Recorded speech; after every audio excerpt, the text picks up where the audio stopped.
আল্লাহ পাক আমাকে ভালোবাসেন, আপনাকে ভালোবাসেন, ভালোবাসেন বলেই আজকে আপনি এখানে বসে আছেন।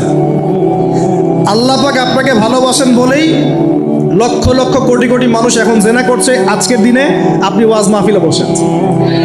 আল্লাহ পাক আপনাকে ভালোবাসেন বলেই আপনি আল্লাহকে সিজদা দেওয়ার তৌফিক পেয়েছেন, আপনি লা ইলাহা ইল্লাল্লাহ কালিমা শিখেছেন, আপনি এই যে কোরআন পড়তে শিখেছেন, কোরআন পড়ছেন, হাদিস পড়ছেন, নবীর দ্বীনের প্রতি মহব্বত আছে, আল্লাহ আপনাকে ভালোবাসেন বলেই হচ্ছে।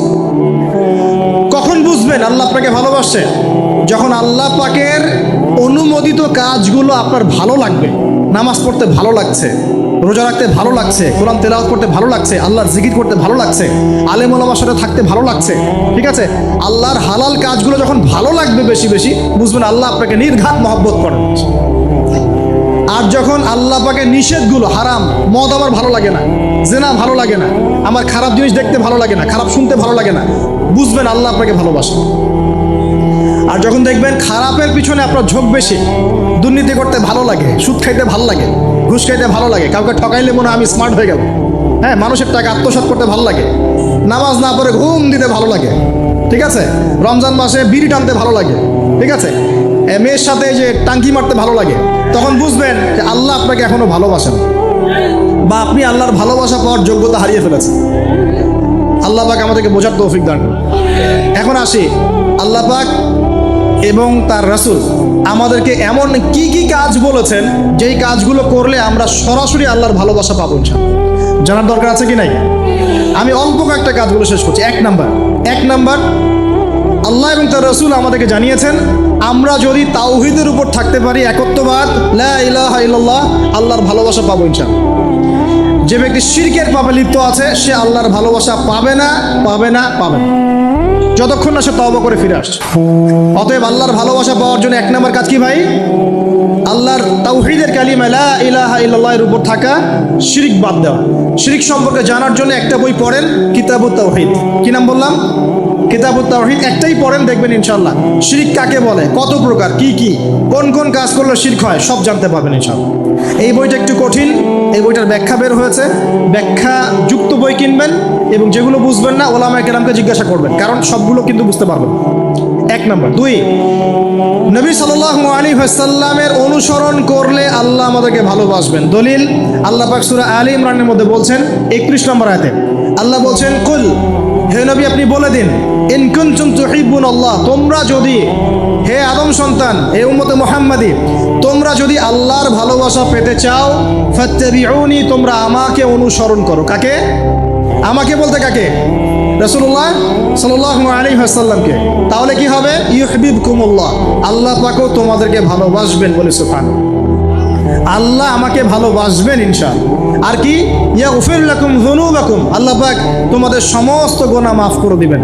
আল্লাহু গফুরুর রহিম, আল্লাহ পাক পরম করুণাময়, অসীম দয়ালু। তার মানে আল্লাহকে পাওয়ার, আল্লাহর ভালোবাসা পাওয়ার দুই নাম্বার কি মাধ্যম? নবী সাল্লাল্লাহু আলাইহি ওয়াসাল্লামের সুন্নত অনুযায়ী জীবন গড়া। ভাই শুরু করব কোত্থেকে? শুরু করবেন চেহারা থেকে। কোত্থেকে? চেহারায় দাড়ি ছেড়ে দিব ইনশাআল্লাহ, রাজি আছি তো? গোফ ছোট করে ফেলবো ইনশাআল্লাহ, রাজি আছি তো ইনশাআল্লাহ? চেহারায় সেজদার দাগ থাকবে ইনশাআল্লাহ, তার মানে নামাজি হতে হবে, ঠিক আছে? পোশাক পরিচ্ছেদ হবে রাসূলুল্লাহ সাল্লাল্লাহু আলাইহি ওয়াসাল্লামের মতো, ঢিলে ঢালা মুত্তাকিদের পোশাক। চুল হবে কার মতো? মেসি নেইমারের মতো নাকি রাসূলুল্লাহ সাল্লাল্লাহু আলাইহি ওয়াসাল্লামের মতো? এখনকার ছেলে পেলে মাঝখানে চুল রাখে, ডান দিক বাম দিক ছিলে ফেলে। কোনো সময় এই আমলগুলো করতেন, তাই আমি করব। আমার নবী এইভাবে ওযু করতেন, এইভাবে করব। আমার নবী এইভাবে ইস্তেনজা করতেন, পেশাব পায়খানা করতেন, ওইভাবে করব। এই যে এখনকার ইংলিশ টয়লেট, এই ইংলিশ টয়লেটে বসে নবীর মতো ইস্তেনজা করা যায় না। যাবে? ওলামায়ে কেরামকে জিজ্ঞাসা করেন, নবী সাল্লাল্লাহু আলাইহি ওয়াসাল্লাম বাম পায়ে ভর দিয়ে ইস্তেনজা করতেন। কোন পায়ে? এখন বসেন ইংলিশের উপরে, বাম পায়ে কেমনে বসবেন? সম্ভব? ওই যে আমি বলি, এটা মজা করে বলি, কষ্ট থেকেও বলি, একদম বৈশ্বিক পলিটিক্যাল সিস্টেম থেকে শুরু করে বাথরুমের টয়লেট পর্যন্ত সব কিছুই চলছে পশ্চিম আদর্শে। সব কিছু, এভরিথিং, একদম বাথরুমের কমোড পর্যন্ত। এখন তো কমোডও উঠাই দিয়েছে, এখন সামনে একটা বালতি রেখে দেয় গামলার মতো, এখানেই পেশাব করতে হয়। দেখেন নাই মনে হয় আপনারা, দেখবেন অচিরে এগুলো আসতেছে সামনে, দাঁড়ায় বসার কোনো সুযোগ নেই। আর সবগুলো মাপ সমান। আর কারো হাইট যদি 6 ফুট, কারো 5 ফুট হয়, তখন কি হবে? অ্যাডজাস্ট করতে হবে ধরে তখন। নাকি? যুবকরা বুঝতে পারছে, তখন কাউকে লম্বা হতে হবে, কাউকে খাটো হতে হবে, মাপ তো সমান। আর সবার মাপ যদি সমান না হয় এখন কি হবে? আল্লাহ পাক বোঝার তৌফিক দান করুন। এগুলো শয়তানি না বলেন? শয়তানি না বলেন? বসে ইস্তেঞ্জা করতে হয় না? বসে ইস্তেঞ্জা না, এই পেশাবের ছিটা ফোটার কারণে কবরে আযাব হয় না? আপনারা হাদিসে জানেন না? নবীজি একটা কবরের পাশ দিয়ে যাচ্ছেন, তিনি থেমে গেলেন, থেমে গিয়ে বলছেন এই কবর দুটোতে আযাব হচ্ছে। কি হচ্ছে? কবরের আযাব। তিনি জানলেন কেমন করে? আল্লাহ পাক তাকে জানিয়েছেন, আল্লাহ পাক তাকে খবর দিয়েছেন এই কবর দুটো কি হচ্ছে? আযাব। নবীজি বলছেন এই কবর দুটোতে বড় কোনো পাপের কারণে আযাব হচ্ছে না। সাহাবীরা বলছেন তাহলে কি কারণে হচ্ছে ইয়া রাসূলুল্লাহ? তিনি বলছেন একজন পেশাব পায়খানা করে, পেশাব করে, স্পেশালি পেশাব করে এই ছিটা ফোটা থেকে সে সতর্ক থাকতো না। পেশাব করে ওই যে বলেন আমাদের ছেলেরা, প্যান্ট খারাপ ভাই, নামাজে যেতে পারবো না, নামাজে ডাকলে বলে ভাই প্যান্ট নষ্ট। তোমরা ভালো করে হাদিসে শোনো, এই ব্যক্তি বড় কোনো পাপ করে নাই, সে পেশাব করার পরে পবিত্র হতো না, মানে এর ছিটা ফোটা থেকে সাবধান থাকতো না, এই কারণে কবরে আযাব দেওয়া হচ্ছে। বলেন নাউযুবিল্লাহ। অন্য হাদিসে নবীজি বলছেন বেশিরভাগ কবরের শাস্তি পেশাবের ছিটা ফোটার কারণে হয়ে থাকে। আস্তাগফিরুল্লাহ, বলেন নাউযুবিল্লাহ। এই টয়লেটগুলোর মধ্যে পেশাবের ছিটা ফোটা লাগে না? নাপাকি লাগে না? এগুলো শয়তানি না বলেন? আরেকটা হচ্ছে আরেকটা কবর, সেই কবরে তিনি বলছেন এই কবরে আযাব দেওয়া হচ্ছে এই ব্যক্তি চগলখুরি করতো। কি করতো? চগলখুরি, মানে একজনের কথা আরেকজনকে লাগাইতো, আরেকজনের কথা আরেকজনকে লাগাইতো। এই কাজ করে না এখন সমাজের মানুষ? এই কাজ কিছু ফেসবুক আর ইউটিউবারও করো তোমরা। একজনের ভিডিও আরেকজনের পাশে লাগাই দাও, আরেকজনেরটা আরেকজনে লাগাই দাও, এই করে উম্মার মধ্যে বিভক্তি সৃষ্টি করতেছে। কিছু কিছু কারণে, এইসব কারণেও রেস্ট্রিকশন দিতে হয়েছে আমাদেরকে, কিছু মনে করবেন না। কারণ আমরা দেখেছি এর গুড সাইড যেমন আছে, ব্যাড সাইড আরও বেশি আছে। এটাকে নিয়মতান্ত্রিকভাবে ইউজ করতে না পারলে ফিতনা বাড়তে থাকবে। আল্লাহ পাক আমাদেরকে বোঝার তৌফিক দান করুন। প্রিয় ভাইয়েরা, প্রতিটা কাজ কার সুন্নত মতো করবো আমরা ইনশাআল্লাহ। এখন শুধু কি আমরা এই চেহারা, সুরত, ইস্তেঞ্জা, খাওয়া দাওয়া এগুলোই নবীর মতো করে করব, নাকি আমাদের ব্যবসা, সমাজ, পরিবার, ইবাদত সবই করব? এই জায়গায় সমস্যা। সমস্যা কি? আমরা মাশাআল্লাহ দাড়ি টুপি রাখতে রাজি আছি, কিন্তু ব্যবসায়িক জীবনে হারাম ছাড়তে রাজি নাই, অর্থনৈতিক জীবনে সুদ ছাড়তে রাজি নাই, ঘুষ দুর্নীতি ছাড়তে রাজি নাই। আল্লাহ আমাদেরকে ছাড়ার তৌফিক দান করুন। আল্লাহ পাক আমাদেরকে পরিপূর্ণভাবে নবীর সুন্নত পালন করার তৌফিক দান করুন। 1 নাম্বার আল্লাহর ভালোবাসা পাওয়ার মাধ্যম তাওহীদ, 2 নাম্বার নবীর সুন্নত, 3 নাম্বার বেশি থেকে বেশি কোরআন তেলাওয়াত করা। কি করা? আমার সাথে বলেন, বেশি বেশি কি করা? কোরআন তেলাওয়াত করা। কেন? কারণ কোরআন হচ্ছে আল্লাহর কালাম। কোরআন কার কালাম? কোরআনের মধ্য দিয়ে আপনি আল্লাহর সাথে কথা বলতে পারবেন। বলেন সুবহানাল্লাহ। এভাবে যখন কোরআন পড়বেন বুঝে বুঝে, আপনি আল্লাহর সাথে সরাসরি কথা বলবেন ইনশাআল্লাহ। তো এই কোরআনের মধ্য দিয়ে আল্লাহর ভালোবাসা পাওয়া যাবে ইনশাআল্লাহ। সর্বশ্রেষ্ঠ নফল আমলের মধ্যে একটা হচ্ছে কি? আল কোরআন তেলাওয়াত করা। আল্লাহ পাক আমাদেরকে তেলাওয়াত করার তৌফিক দান করুন। 3টা বললাম। 4 নাম্বার বেশি থেকে বেশি আল্লাহর জিকির করা। কি করা ভাই? চলতে ফিরতে উঠতে বসতে অলওয়েজ সুবহানাল্লাহ, আলহামদুলিল্লাহ, লা ইলাহা ইল্লাল্লাহ, আল্লাহু আকবার, লা হাওলা ওয়ালা কুওয়াতা ইল্লা বিল্লাহ, এগুলো চলতে থাকবে। ঠিক আছে ইনশাআল্লাহ? চলতে ফিরতে পড়বেন আল্লাহুম্মা সাল্লি আলা মুহাম্মদ, আল্লাহুম্মা বারিক আলা মুহাম্মদ। ঠিক আছে? হাসবি আল্লাহ ওয়া নি'মাল ওয়াকিল, রাদিতু বিল্লাহি রাব্বান ওয়া বিল ইসলামি দীনান ওয়া বিমুহাম্মাদিন নাবিয়্যা। যত জিকির আজগার আছে চলতে ফিরতে অলওয়েজ পড়তে থাকবেন। লা ইলাহা ইল্লাল্লাহ ওয়াহদাহু লা শারীকা লাহু, লাহুল মুলক ওয়া লাহুল হামদ ওয়া হুয়া আলা কুল্লি শাইইন কাদির। আস্তাগফিরুল্লাহাল্লাযী লা ইলাহা ইল্লা হুয়াল হাইয়ুল কাইয়ুম ওয়া আতুবু ইলাইহি, লা হাওলা ওয়া লা কুওয়াতা ইল্লা বিল্লাহ। এগুলো পড়তে থাকবেন। যে যত বেশি আল্লাহ জিকির করবে তার কলবে আল্লাহ তত বেশি নূর দিবেন ইনশাআল্লাহ। আর যার কলবে যত বেশি নূর, সে তত বেশি আল্লাহর ভালোবাসা, মহব্বত পাবে ইনশাআল্লাহ। কয়টা বলছি ভাই? 4টা। 1 নাম্বার কি ছিল? তাওহীদ। 2 নাম্বার নবীর সুন্নত। 3 নাম্বার বলেন কোরআন তেলাওয়াত করা। 4 নাম্বার বেশি বেশি আল্লাহর জিকির করা। 5 নাম্বার স্পেশালি 5 নাম্বার বেশি বেশি আল্লাহর কাছে তওবা করা। কি করা? যে আল্লাহর কাছে তওবা করে আল্লাহ তাকে মহব্বত করেন। আলহামদুলিল্লাহ। যে আল্লাহর কাছে তওবা করে আল্লাহ তাকে মহব্বত করেন। আমাদের নবীজি প্রত্যেক দিন 70 থেকে 100 বার আল্লাহর কাছে তওবা করতেন। বলেন সুবহানাল্লাহ। পারা যাবে তো ইনশাআল্লাহ? 6 নাম্বারটা হচ্ছে বেশি বেশি নামাজ আদায় করা। কি করা? আল্লাহকে পাওয়ার জন্য শ্রেষ্ঠ মাধ্যম হচ্ছে সেজদা করা। কি করা? আর সেজদা করা হয় সবচেয়ে শ্রেষ্ঠভাবে নামাজের মধ্য দিয়ে। কিসের মধ্য দিয়ে? ওয়াদা করতে পারি তো ইনশাআল্লাহ 5 ওয়াক্ত নামাজ পড়বো রেগুলার। কোনো রকম যদি বাধ্যবাধকতা না থাকে, ওজন না থাকে, তাহলে মসজিদে গিয়ে পড়বো ইনশাআল্লাহ। পারবো তো ইনশাআল্লাহ? রমজান মাসে নামাজ শক্ত করে ধরবো ইনশাআল্লাহ। ঈদের পর ছেড়ে দিব ইনশাআল্লাহ। ঈদের পর ছেড়ে দিব কি? ঈদের পরেও ধরে রাখতে হবে ইনশাআল্লাহ তাআলা। আমাদের সমাজে মাশাআল্লাহ রমজান মাসে সবাই পাক্কা মুসল্লি হয়ে যায়, তাই না? কারণ শিকল দিয়ে বাধা থাকে শয়তান, শয়তানও মুক্ত হয়। ঈদের দিন ঢাকঢোল ধুমধারাক্কা গান বাজা শুরু হয়, তাই না? আল্লাহর ওয়াস্তে রমজানের শিক্ষাগুলো ধরে রাখবো ইনশাআল্লাহ তাআলা। আমরা সবাই 5 ওয়াক্ত নামাজ আদায় করবো ইনশাআল্লাহ রমজান মাসে। আর দৈনিক কমপক্ষে 12 রাকাত নফল নামাজ পড়বেন, সুন্নত বা নফল 12 রাকাত কমপক্ষে। কীরকম 12 রাকাত? ফজরের নামাজের আগে 2, জোহরের আগে 4, পরে 2, ঠিক আছে? 6 আর 2 8 হলো। মাগরিবের পরে 2, এশার পরে 2। এই 12 রাকাত নামাজ যে দিনের বেলা পড়ে, মানে একদিনে 24 ঘন্টায় পড়ে, আল্লাহ পাক তার জন্য জান্নাতে একটা করে ঘর নির্মাণ করেন। হাদিস জানতেন? দৈনিক 12 রাকাত সুন্নত বা নফল পড়লে আল্লাহর কাছে একটা করে জান্নাতে ঘর পাওয়া যাবে। আর জান্নাত উর্বর জায়গা। আপনি যদি চান আপনার জায়গায় বেশি বেশি গাছ লাগাতে, খালি পড়বেন সুবহানাল্লাহিল আযীম ওয়া বিহামদিহি, সুবহানাল্লাহিল আযীম ওয়া বিহামদিহি। একটা একটা করে খেজুর গাছ জন্মাবে ইনশাআল্লাহ তাআলা। বলবেন সুবহানাল্লাহি ওয়া বিহামদিহি সুবহানাল্লাহিল আযীম, আর বলবেন সুবহানাল্লাহিল আযীমি ওয়া বিহামদিহি। জান্নাতে গাছ রোপণ হবে ইনশাআল্লাহ তাআলা।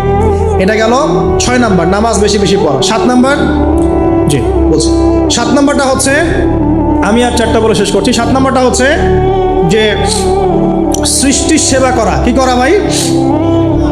একটা হাদিস আছে যে ইরহামু মান ফিল আরদ ইয়ারহামুকুম মান ফিস সামা।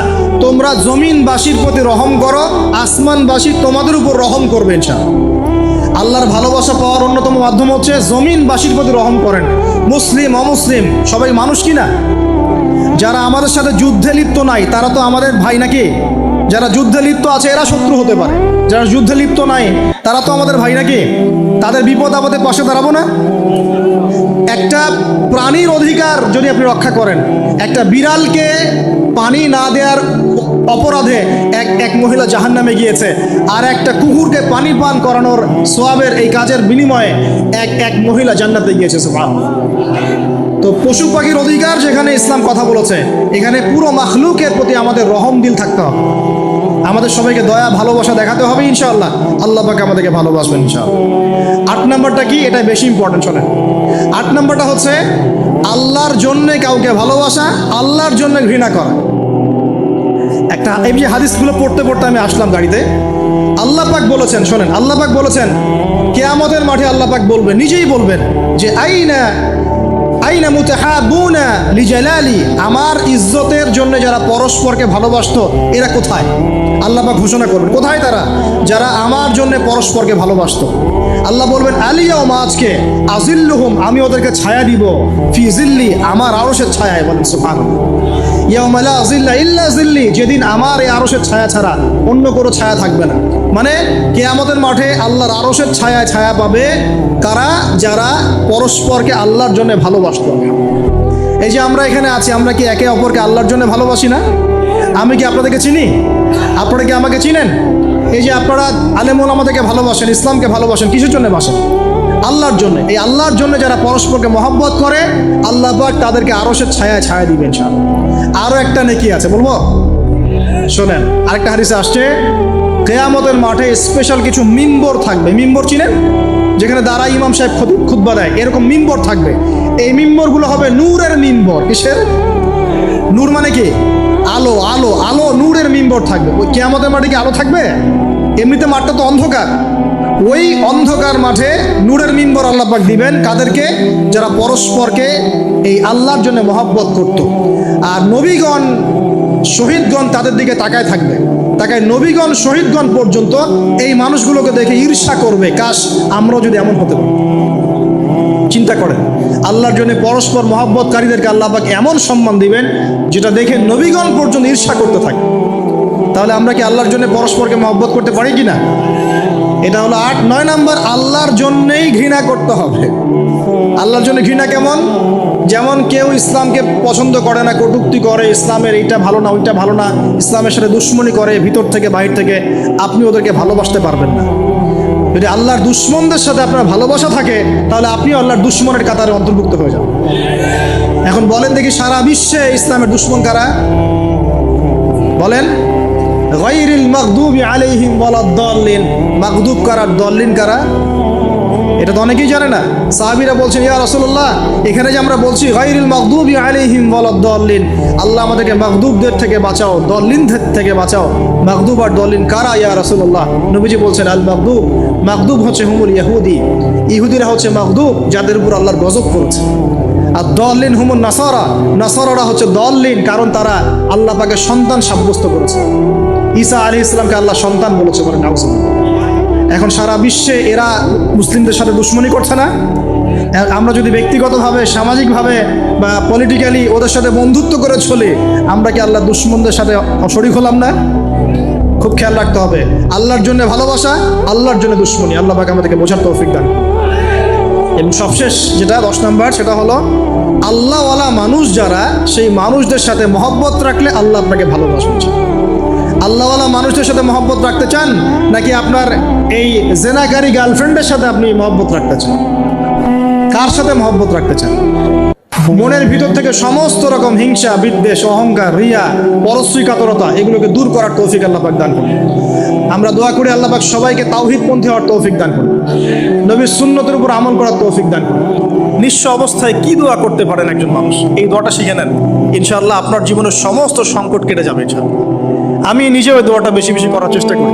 দোয়াটা হচ্ছে, মুসা আলাইহিস সালাম একটা গাছের নিচে হেলান দিয়ে বসলেন, বসে দেখলেন দুইজন মেয়ে দাঁড়িয়ে আছে দূরে, পানি নিতে পারছে না। লোকজন পানি নিয়ে যাচ্ছে, ওরা দাঁড়িয়ে আছে বেচারি। মুসা আলাইহিস সালাম গিয়ে বললেন, কি সমস্যা আপনাদের? এটা নিয়ে আপনারা আবার মেয়েদের সাথে কথা বলার চেষ্টা করেন, ঠিক আছে? তো মাহারাম গায়রা মাহারাম মেনে চলে। তারা বললেন যে আমাদের বাবা অনেক বৃদ্ধ মানুষ, আমরা পানি নিতে পারি না যতক্ষণ না আমাদের কম পানি নিয়ে চলে যায়। মুসা আলাইহিস সালাম তো একটু বললাম না, ফিজিক্যালি খুব স্ট্রং ছিলেন, থাকে না বডি বিল্ডার, সামনে গিয়ে কথা বলে সরো পানি নিতে দাও, তখন মানুষ একটু মূল্যায়ন করে না। তো মুসা আলাইহিস সালাম এভাবে পানি নিয়ে দিলেন এবং বাছুরদেরকে পানি পান করালেন, করিয়ে গাছের নিচে এসে বসে আছেন। বসে বসে তিনি দোয়া করছেন, এই যে দোয়াটা তিনি দোয়া করছেন, রব্বি, একটা নেক কাজ করলেন, নেক কাজ করলেন না, মানুষের উপকার করলেন, নেক কাজ করে এসে গাছের নিচে বসে দোয়া করছেন, আল্লাহ এখানে তো আমার খাবার, পানি, বাসস্থান কিছুই নাই, আমি কি করব? রব্বি ইন্নি লিমা আনজালতা ইলাইয়া মিন খায়রিন ফাকির। রব্বি ইন্নি লিমা আনজালতা ইলাইয়া মিন খায়রিন ফাকির। আবার বলেন, রব্বি ইন্নি লিমা আনজালতা ইলাইয়া মিন খায়রিন ফাকির। অর্থ হচ্ছে, হে আল্লাহ, তুমি তোমার পক্ষ থেকে আমার উপরে যে নিয়ামতগুলো দিবে, আমি এর জন্য ফকির হয়ে বসে আছি। অর্থ বুঝে পড়বেন ভাই, নামাজ, রোজা, হজ, যাকাত যাই করেন আল্লাহর ওয়াস্তে অর্থ বুঝে পড়বেন। অর্থ বুঝে পড়লে আপনার ইবাদতের স্বাদ পাবেন, তৃপ্তি পাবেন, আল্লাহর সাথে কানেকশন হবে, আল্লাহর নূর পাবেন, মাআরিফত পাবেন, সত্য স্বপ্নও দেখবেন তখন ইনশাআল্লাহ। তখন শুয়ে শুয়ে সত্য স্বপ্ন দেখবেন ইনশাআল্লাহ।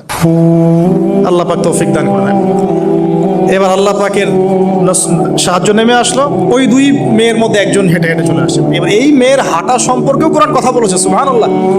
এই মেয়ে কিভাবে হেঁটে এসেছে, এই হাঁটার বর্ণনাও কোরআন দিয়েছে। কোরআন বলেছে এই মেয়ে হেঁটে আসছে লাজুক পায়ে। কি পায়ে? এখন আপনি এই পুরো ওয়ার্ল্ডের মেয়েদের হাঁটা দেখেন, লজ্জা আছে? তাহলে মেয়েদের সাথে লজ্জা একটা গভীর সম্পর্ক আছে। এই মেয়ের প্রশংসা আল্লাহ পাক কোরআনে করলেন, লাজুক পায়ে, লাজুক ভঙ্গিতে, অবনত নয়নে সে হেঁটে আসলো। এখন আপনি কেলে যান, গোটখে আপনাদের টুইন টাওয়ারে যান, দেখেন সবার হাঁটার চলা দেখেন। হায়া লজ্জার কোনো বালাই আছে এখানে? আমি গত লেকচারে বলেছিলাম যে আদম আলাইহিস সালাম এবং হাওয়া আলাইহিস সালাম, ইবলিস তাদের সাথে প্রথম যে আচরণ করেছে ফল খাওয়ানোর পরে, সেটা কি? তাদের গা থেকে পোশাক খুলে পড়ে গেছে, মানে নগ্ন করে দিয়েছে আমাদের পিতামাতাকে। মহাবিশ্ব নগ্ন করে দিয়েছে কে? ইবলিস। এখন এই পৃথিবীতে আমরা যারা নগ্নতার চর্চা করছি, তার কার এজেন্ট আমরা বুঝতে বাকি আছে? আমার কথা কি বুঝতে পারছেন কিনা? এই কানেকশন মেলানোর চেষ্টা করো, ডটসগুলো মেলানোর চেষ্টা করেন। সামনে যাই প্রিয় ভাই, এই মেয়ে এসে বলছে, আমার বাবা আপনাকে ডাকেন, আমার বাবা আপনাকে ডাকছেন। তিনি গেলেন, বাবা শুআয়ব আলাইহিস সালাম। তখন এক বোন ইনডাইরেক্টলি বাবাকে বোঝাচ্ছে যে বিয়ে শাদী দিলে ভালো হয়। এক বোন বলছে যে আপনি তো তাকে পুরস্কৃত করতে চাচ্ছেন, তাহলে এরকম কবিউন আমিন একজন মানুষকে সবচেয়ে ভালোভাবে পুরস্কৃত করা যায় তার যথাযোগ্য প্রতিদান দেওয়ার মধ্য দিয়ে। তো মেয়ের ইশারা বাবা বুঝেছেন, তিনি নিজের এক মেয়ের সাথে মুসা আলাইহিস সালাম বিয়ে দিলেন। সুবহানাল্লাহ। তবে শর্ত দিলেন, দেন মোহর কি? মোহর তো নাই। মোহর কি এবার? মোহর হচ্ছে 8 বছর তোমাকে আমার ফার্মে কাজ করতে হবে। এটা আগেকার একটা স্টাইল ছিল, সুন্নাহ। এটা এখন নাই যদিও, আগে এরকম ছিল যে দেনমোহর দেওয়ার জন্য এই একটা পদ্ধতি ছিল। যেমন ইয়াকুব আলাইহিস সালামের ক্ষেত্রেও এরকম 7 বছরের কথা আসছে, তিনি 7 বছর তার শ্বশুরের ফার্মে কাজ করেছেন। এটা নতুন ছিল না ওই সময়, এটা কমন ছিল। এখন যেমন আমাদের দেশে কমন 10 লাখ টাকা মোহর হবে, 10,000 টাকা দিব, বাকিটা সব বাকি, তাই না? এরকম আর কি কমন কিছু বিষয় থাকে আর কি। আস্তাগফিরুল্লাহ, মাফ করুক। বলবে বাসরাতে, বলবে আমাকে মাফ করে দাও। শুরুতেই নিজের গায়রথহীনতার পরিচয় দিল। আবার এদিকে শ্বশুরের কাছে মাশাআল্লাহ মোটা অঙ্কের ডোনেশন নিতে চাচ্ছে, যৌতুক। বিয়ে আমাদের ওখানে মাশাআল্লাহ মানে কেনা বেচা, মেয়ে বিক্রি করতেছে আর ছেলে কিনতেছে। এবার 8 বছর পূর্ণ করা হলো, তিনি আরো 2 বছর 10 বছর পূর্ণ করলেন। এই 10 বছরে মুসা আলাইহিস সালাম নবী পরিবেশ পেলেন, অভিভাবক পেলেন, স্ত্রী পেলেন, প্রেমময়ী সন্তান ইত্যাদি সবকিছু। এবার আল্লাহ রাব্বুল আলামিন তাকে মিশরের দিকে যাওয়ার যে সময় তো এখন হয়ে গেছে, 10 বছর হয়ে গেছে, মিশরে যেতে হবে। যাওয়ার পথে স্ত্রীর প্রসব বেদনা উঠেছে। তখন মুসা আলাইহিস সালাম আগুন খুঁজছেন। আগুন কি খুঁজছেন ভাই? আগুন খুঁজতে তুর পাহাড়ের ওখানে গিয়ে দেখছেন যে আগুন গাছে জ্বলছে, সবুজ পাতার উপরে আগুন। তিনি অবাক। এই সময় আওয়াজ আসলো, বিসমিল্লাহির রহমানির রহিম, ইন্নী আনা রব্বুক ফাখলা'না আলাইক ইন্নাকা বিল ওয়াদিল মুকদ্দাসি তুয়া। মুসা, ইন্নানি আনা আল্লাহ লা ইলাহা ইল্লা আনা ফা'বুদনি ওয়া আকিমিস সালাতা লিযিকরি। মানে এখানে অনেকগুলো কথা আছে, সূরা তাহার মধ্যে আছে। আওয়াজ চতুর্দিক থেকে ভেসে আসলো। মহান আল্লাহ রব্বুল আলামিন তার শান অনুযায়ী, তার ইজ্জত অনুযায়ী তিনি যেভাবে কথা বলেন সেভাবে মুসা আলাইহিস সালামের সাথে কথা বললেন। আল্লাহু আকবার। বললেন, ইয়া মুসা, হে মুসা, ইন্নানি আনা আল্লাহ, নিশ্চয়ই আমি আল্লাহ, লা ইলাহা ইল্লা আনা, আমি ছাড়া কোনো ইলাহ নাই, ফা'বুদনি, তুমি আমার ইবাদত করো, ওয়া আকিমিস সালাতা লিযিকরি, আমার ইবাদতের জন্য সালাত কায়েম করো, আমার জিকিরের জন্য সালাত কায়েম করো, আমার স্মরণের জন্য সালাত কায়েম করো। ফাখলা'না আলাইক, তোমার জুতা খুলে ফেলো, ইন্নাকা বিল ওয়াদিল মুকদ্দাসি তুয়া, তুমি তুয়া উপত্যকায় আছো, পবিত্র তুয়া উপত্যকায় আছো। আদব শেখানো হলো। এভাবে অনেক কথোপকথন হলো। নবী মুসা আলাইহিস সালাম ভয় পেয়ে গেলেন এবং আল্লাহ পাক আরো কথা বললেন, ওয়ামা তিলকা বিয়ামিনিকা ইয়া মুসা, তোমার ডান হাতে এটা কি? মুসা আলাইহিস সালাম বলছেন, ক্বালা হিয়া আসায়া আতাওয়াক্কাউ আলাইহা ওয়া আহুশু বিহা আলা গনামি ওয়া লিয়া ফিহা মাআরিব উখরা, এটা তো আমার লাঠি, এটা দিয়ে আমি ডালপালা পারি, আমার যে গবাদি পশু চড়াই। আল্লাহ পাক বলছেন যে ছুঁড়ে মারো, আলকিহা ইয়া মুসা, এটা ছুঁড়ে মারো। ফালকাহা, তিনি ছুঁড়ে মারলেন, ফাইদা হিয়া হাইয়াতুন তাসা, এবং এটা ছোটাছুটি শুরু করলো, বড় একটা সাপ হয়ে গেল। সুবহানাল্লাহ। এগুলো কোনো গাল গল্প নয়, এগুলো আল্লাহ রাব্বুল আলামিনের মুজিজা, মুজিজাতুল কুবরা, এটা বড় মুজিজা। তিনি পিছনের দিকে দৌড়ানো শুরু করলেন সাপ দেখে, খাইফা ইয়াতারাক্কাব, মানে ভয়ে দৌড়ানো শুরু করলেন। আল্লাহ পাক বলছেন, লা ইয়াখাফু লাদাইনাল মুরসালিন, আমার কাছে রাসূলগণ ভয় পায় না, তুমি ভয় পেও না, তুমি ওটাকে ধরো পিছন থেকে, সেটা আবার লাঠি হয়ে যাবে। পিছন থেকে হাত দেওয়া হলো, লাঠি হয়ে গেল। সুবহানাল্লাহ।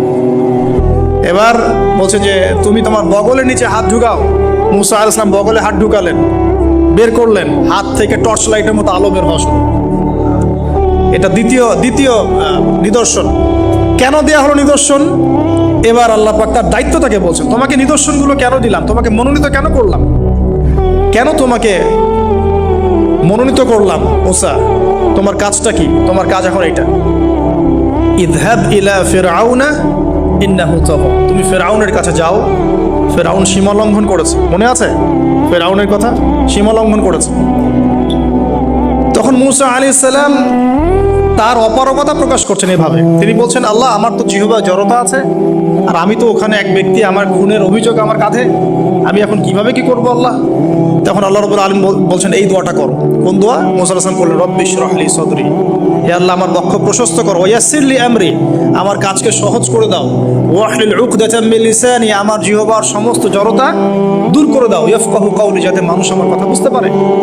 আর আমার সাথে আমার পরিবারের মধ্য থেকে ওয়াজআলনি ওয়াজিরাম মিন আহলি, আমার পরিবারের মধ্যে একজন উজির আমাকে দাও, সাথী। হারুন আখি, আমার ভাই হারুনকে দান। সুবহানাল্লাহ। হারুন আলাইহিস সালামকে নবুয়ত দেয়া হলো, দুজনকে আল্লাহ পাক এখন বলছেন ইযহাবা ইলা ফিরাউন, তোমরা দুজন এখন ফিরাউনের কাছে যাও। ফাইন্নাহু তাগা ফাকুলা লাহু কাওলান লাইয়িনা, তবে তাকে গিয়ে কর্কশ ভাষায় কথা বলবে না, নরম স্বরে কথা বলবে। দায়ীদের এখানে সুন্নাহ, দায়ীদের জন্য শিক্ষা আছে, দায়ী আলেম যারা মুবাল্লিগ তাদের শিক্ষা আছে। ফিরাউনের সামনে গিয়ে দাওয়াত দিলেও কিভাবে দিতে হবে? ফাকুলা লাহু কাওলান লাইয়িনা, নম্রভাবে কথা বলো।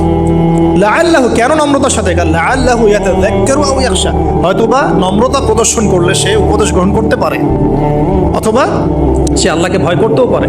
আল্লাহ পাক তো আগে থেকে জানেন সে ঈমান আনবে না, তারপরেও আমাদের আদব শিখাচ্ছেন আল্লাহ পাক এখানে। তারা দুজন চলে গেলেন, দাওয়াত দিলেন। ফিরআউন মশকরা করছে, ওয়ামা রব্বুকুম ইয়া মূসা, তোমাদের দুজনের রব আবার কে? হ্যাঁ, মূসা আলাইহিস সালাম বুঝাচ্ছেন, রব্বি আল্লাযী, আমার রব সেই রব যিনি জীবিতকে মৃত করেন, মৃতকে জীবিত করেন, ইত্যাদি। মানে যার হুকুম ছাড়া একটা গাছের পাতাও নড়ে না, যিনি মাটি থেকে সব উৎপন্ন করেন, বৃষ্টি বর্ষণ করেন, সব বুঝালেন। ফিরআউনের বক্তব্য তখন এটাই ছিল, তোমাদের কাছে কি কোন নিদর্শন আছে? কোন আয়াত নিদর্শন আছে? হ্যাঁ, নিদর্শন আছে। কি? লাঠি ছুঁড়ে মারলেন, সাপ হয়ে গেল। এখন ফিরআউন বলছে এটা তো জাদু, এটা কি? আমার জাদুকররাও এটা পারে। জাদুকর থেকে ডেকে না হলো, জাদুকররাও লাঠি ছুঁড়ে মারলো, সাপ হয়ে যাচ্ছে। কিন্তু এই বড় সাপ ওদের সব সাপকে খেয়ে ফেললো। তখন ফিরআউন কিন্তু ভয় পেয়ে গিয়েছিল। এরপরেও এই হাত বের করে আলোর এই নিদর্শন দেখানো হলো, তাওহীদের দাওয়াত দেওয়া হলো, ফিরআউনকে ভয় করতে বলা হলো, ফিরআউনকে সতর্ক করা হলো যে আমার রব, আপনার রব, সবার রব হচ্ছেন আল্লাহ। সব কিছু বোঝানো হলো, কিন্তু ফিরআউন এই কোনো কথাই গ্রহণ করল না। এরপরে সে বনু ইসরাইলকে ডিভাইড অ্যান্ড রুল করলো। ডিভাইড অ্যান্ড রুল মানে ওদেরকে ভাগ করতো এবং রুল করতো, ঠিক যেটা এখনকার গ্লোবাল অ্যাফেয়ার্সে করা হচ্ছে। ডিভাইড অ্যান্ড রুল, আমাদেরকে তারা ভাগ করে দিয়েছে। আমাদের পুরো কমিউনিটি, গ্লোবাল মুসলিম কমিউনিটিকে তারা ভাগ করে দিয়েছে এবং রুল, শাসন করছে। এবং কারো গায়ে আঘাত লাগলে আরেকজন গিয়ে সেই ব্যথা নিরসন করতে চায় না, বরং অপেক্ষা করে আমার গায়ে তো আর আসে নাই, তার গায়ে আসছে। ঠিক আছে, ব্যাপারটা এটা শুধু গ্লোবাল অ্যাফেয়ার্স না, এটা সবখানে, একটা রাষ্ট্রের ভিতরেও ঢুকে গেছে। ওই ভাইকে বলছে বলুক, আমাকে তো আর কিছু বলে নাই। ওকে গায়েব করে ফেলুক, আমাকে তো আর কিছু করে নাই। ও ভিতরে গেছে, আমাকে তো কিছু বলে নাই। এই আচরণের কারণে আস্তে আস্তে আস্তে আস্তে মুসলিমদের শক্তি সব সংকুচিত হয়ে আসে। এটা নতুন কোনো বিষয় না, ফিরআউনের সুন্নত এটা, ডিভাইড অ্যান্ড রুল, যেটা ব্রিটিশরা করে গেছে সারা ওয়ার্ল্ডে। সুবহানাল্লাহ।